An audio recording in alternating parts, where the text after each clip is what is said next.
Today I'm working on a 2013 Audi A7, just talking about the MMI setup on these, the whole entertainment system with the control panel here, the screen, the radio, the GPS, all this stuff. These cars come in very often, the A6, A7, A8, all of these models. They all kind of have a similar setup from this time period.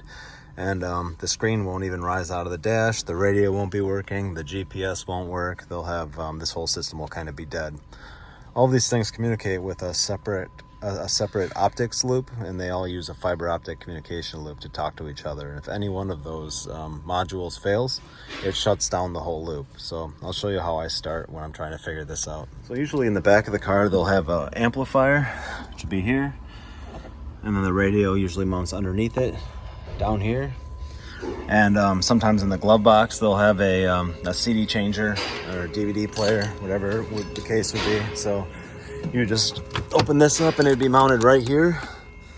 And you want to just get to the back of all those and start to jump out the optic loop.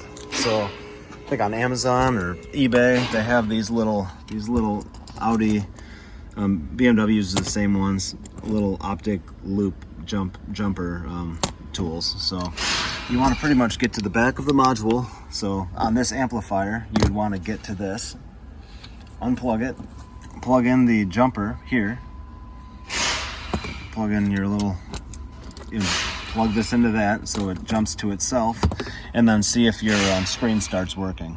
Obviously, first thing I do is I plug in the scan tool, and I do I can do an optic test where it kind of pings all the modules to make sure that they're all to kind of see which one's responding, and that sometimes tells you something, but you still won't get as much information as if you were to actually go to each one and then jump it out with the little loop. And then if your screen starts working correctly, depending on which one you jumped out, whichever one wakes it all up is the one that's responsible for locking up the optic loop. So this one, it happens to be the radio, which is down here. I put that in, and then all of a sudden the screen pops up.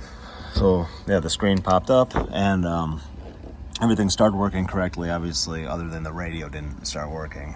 More commonly, the amplifier, those things fail all the time on these. So put the loop there. If everything starts to work, the screen lights up, then that's a sign that you have a bad amplifier. Yeah, so you can just go from unit to unit doing that until everything starts working correctly. This is usually a good place to start, Obviously, it's a lot more work to get to the back of the screen. The screens aren't super problematic. I have seen it a couple times, but it's not very common.